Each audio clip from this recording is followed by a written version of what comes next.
Sige nga, dare lang. Sige nga. Oh, kung yung Taiwan nga hindi nyo makubkob, Japan pa kaya? Ang Japan may kapasidad, may napatunayan na yan sa larangan ng digmaan. Sige nga, kayo matagal kayong hindi gumera. Ang tapang-tapang nitong China to.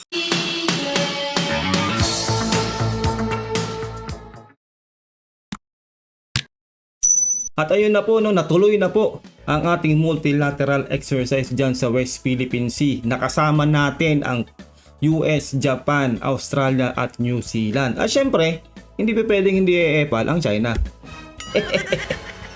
Ang video ating gagawin ng reaction video mula po sa channel ni Ariel TV. Nasa description po ang link ng kanyang video para makapag-subscribe ka sa kanyang channel. Huwag mo rin sana kalilimutan na mag-subscribe sa aking channel.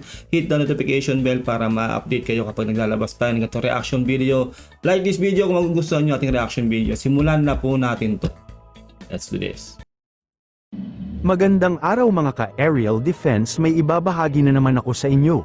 Dahil ngayong araw na ito ay may pag-uusapan tayo tungkol sa ating depensa. China na inggit, nagsagawa din ng Air and Sea Patrol sa Baho de Masinloc at bumuntot sa Joint Patrol ng Pilipinas kasama ang allies. Pero bago tayo magpatuloy, huwag mo muna kalimutan mag-like, share and subscribe. Manatiling nakatutok sa aming channel para updated ka sa balitang militar at West Philippine Sea. Habang nagsasagawa naman ng Joint Maritime Patrols ang Pilipinas kasama ang 4 na ibang pangbansa noong Sabado, inanunsyo din ng China na nagsagawa ito ng naval drill malapit sa Scarborough Shoal sa kaparehong araw. Ayon sa Southern Theater Command ng China, inorganisa nito ang kanilang naval at air forces para magsagawa ng routine reconnaissance, early warning at sea air patrol exercises malapit sa naturang shoal.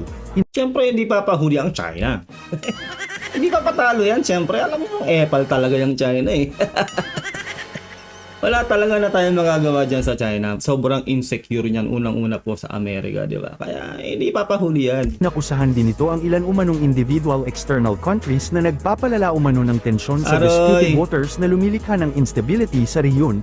Nananatili daw umanong nakataas ang alerto ng kanilang tropa para depensahan daw ang soberanya at maritime rights ng kanilang bansa at committed sa pagpapanatili ng kapayapaan at stability sa disputed waters. Ang lagay ba ang China lang may karapatan gumawa ng drill dyan sa karagatan?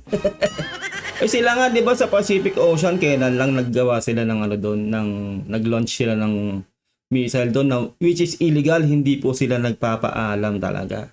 Dahil delikado po yung missile na nilaunch nila doon sa Pacific Ocean, kaya nag-react po ang Japan dahil malapit po sa Japan yung kanilang pinag-launch ng missile na yun. At so parang ang China talaga, ang baliktad ng sinasabi nila sa ginagawa nila, hindi po magkatugma. Kaya ito po, no, nagsama-sama na po ang mga bansa para magkaroon po ng drill dyan sa West Philippine Sea. Dahil nakikita naman po talaga ng lahat ng bansa na ang China po ang hindi gumagawa ng maganda dyan sa West Philippine Sea. Kaya wala silang karapatan mag-react ng ganito.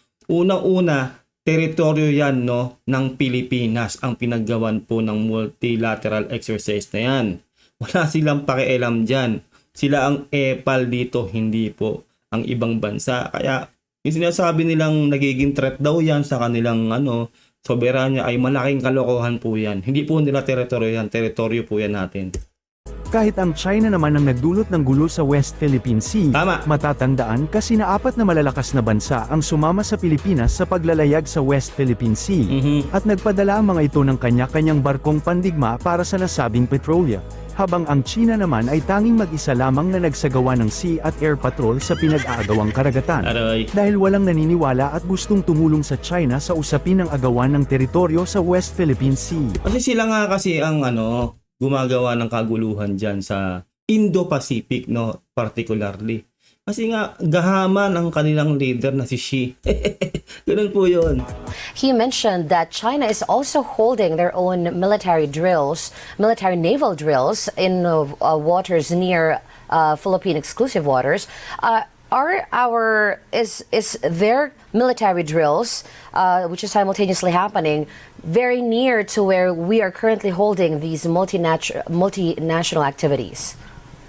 As of now, Rika, I don't have the exact details as to the location of the drills, but nobody is holding back them performing these drills in international waters. In our case, we are holding ours in the exclusive economic zone of the Philippines. Yes. Kinumpirma naman agad ng Armed Forces of the Philippines na binuntutan ng Navy ng China ang ginanap na joint sea and air activities sa pagitan ng Pilipinas, Australia, Japan, at New Zealand sa bahagi ng West Philippine Sea, ayon kay AFP spokesperson Colonel Francel Margaret Padilla, na monitor ng AFP ang mga Chinese vessels malapit sa vicinity ng exercise subalit ang multilateral exercise ay nagpatuloy na walang nangyaring panghaharang. Bakit hindi kayo nang haras China? Bakit ganun? Bakit kapag Pilipinas lang nangaharas kayo? Ayan tayo eh. Sige nga, ipakita mo nga kung sino ka. Dapat nang haras ka. Para malaman mo kung talagang matikas ka na talaga. Ay nako, China, no? Alam mo itong China talagang gusto lang sigurong actually gusto lang sila siguro mag-join dito sa multilateral exercise na to ng mga bansang yan, no? Dapat to winater ka di ba? Bumuntot daw no? Dapat pinakitaan ng tong China, wala Talagang wala na tayong makagawa dito sa China, epal talaga yan. Nagbigay naman ng pahayag si Pangulong Ferdinand Marcos Jr. sa usaping hamon na kinakaharap ng Pilipinas lalo na sa West Philippine Sea. In the past 63 years, the PhilConsa has remained the steadfast, vigilant, and uncompromising guardian of our democracy and of our nation. Despite global uncertainties and geopolitical tensions, the Philippines has remained a bastion of resilience, peace, and stability. Our response has been neither passive nor reactionary, but forward-looking. Closer to home, rising maritime tensions in the West Philippine Sea have raised fears of greater conflict. Yet we continue to assert our sovereignty and jurisdiction to protect the integrity of our national territory. Palakpakan po natin si Pangulong Bongbong Marcos. Nakita niyo naman, meron na naman po tayong multilateral exercise dyan sa ating teritoryo. Siyempre, nadagdag po dyan yung bansang New Zealand. Dumadami na po ang sumusuporta sa ating bansa. Ibig sabihin lang po nun, friendly at sobrang tikas po talaga ng presidente natin. Ganun po yun. At tama po, nasa tama po ang Pilipinas. Kaya tayo binubuhusan ng suporta ng mga malalakas na bansa na yan. Kaya sana po, sa mga kababayan natin na natatakot po sa China, wag po kayong matakot. Dahil marami pong nakasuporta sa atin. Nakikita nyo naman, binubuhusan tayo ng tulong at suporta ng mga bansang yan. We continue to engage in regular consultations and dialogue with all parties to manage that situation in the West Philippine Sea, while developing more avenues for communication and cooperation. Congress is also working on the passage of several pieces of legislation, including the Maritime Zones Bill, and this clarifies the geographical extent of our maritime domain, and the Archipelagic Sea Lanes, or ASL Bill, that seeks to establish ASLs in our archipelagic waters and in the adjacent territorial sea. Hinimok ng Ministro Ayos. ng Pambansang Depensa ng China noong Huwebes ang Japan na huwag makiayon sa mga plano ng US na mag-deploy ng mga intermediate-range missile sa rehiyon ng Asia-Pacific na binabanggit ang mga panganib sa seguridad sa rehiyon. Lahat na lang pinakikialaman ng China. Bullshit. Lahat na lang, ayaw na pakialaman yung bansa nila. Lahat na lang ng activity ng iba't ibang bansa. Lalong-lalo na po tayo, Kasi alam po natin na pinapatanggal din nila yung pinahiram sa atin na missile system ng US. Kaya naman, ito naman tong Japan, Grabe talaga tong China, sobrang epal. Missile sa rehiyon ng Asia-Pacific na binabanggit ang mga panganib sa seguridad sa rehiyon. Ang babala ay ibinigay ni Buangzang Xiaogang, ang tagapagsalita ng Ministry ng Narinig ko yun, Buang Xiaogang, sabi yan, Sabi ni Ariel TV. Ang kulit, Subscribe po kayo kay Ariel TV. Simpleng tira lang po yun, Buaw Xiaogang. Pakinggan ulit natin. rehiyon. Ang babala ay ibinigay ni Buangzang Xiaogang, ang tagapagsalita ng Ministry ng Depensa ng China. Nagbabala si Zhang na ang ganitong deployment ay magpapalala sa trend patungo sa isang arms race sa rehiyon ng Asia-Pacific na magdulot ng matinding banta sa panrehiyong seguridad at nakakagambala sa global strategic balance and stability. Hinimok ng China ang Nakakainis tong China, Puro sila gano'n na peace and stability. Yung nagugulo daw yung ng soberanya. Samantalang sila yung gumagawa ng kaguluhan dyan sa West Philippine Sea. Grabe, Baliktad yung sinasabi nila sa ginagawa talaga nila. Kaya hindi pagkakatiwalaan talaga ng kahit na sinong bansa dahil hindi nagre-reflect yung sinasabi nila sa ginagawa nila Sila yung numero 1 no, na nanggugulo dyan sa West Philippine Sea. Tapos may gana sila magsalita ng ganun na doon daw sila sa peace and stability. Isipin nyo, no?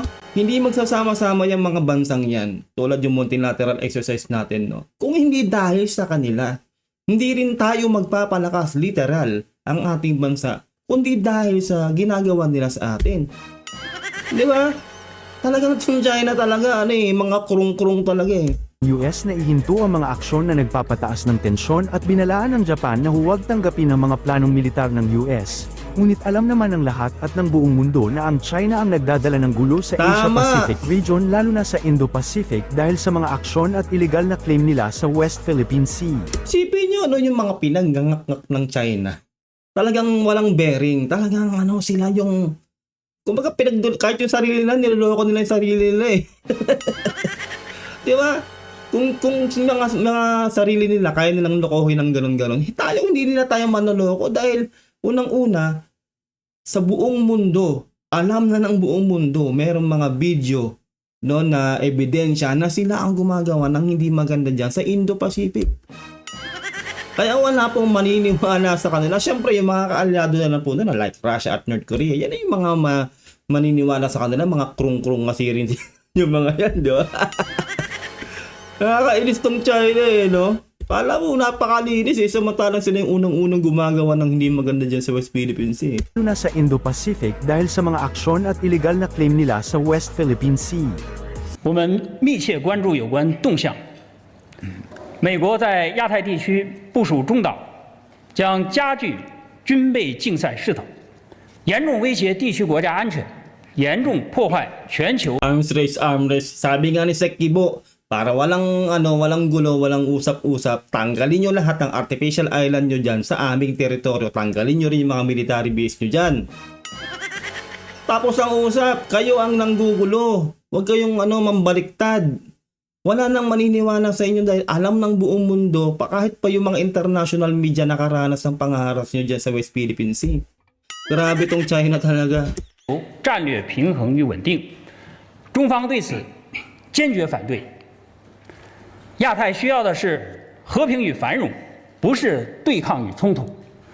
我们敦促美方停止这一危险的举动，停止制造地区紧张局势，同时正告日方务必谨慎行事，不要引狼入室，迎合美方，否则只会将自身推向险境。 Grabe no, otherwise Japan will be placing itself in a dangerous position. Sige nga, dare lang. Sige nga.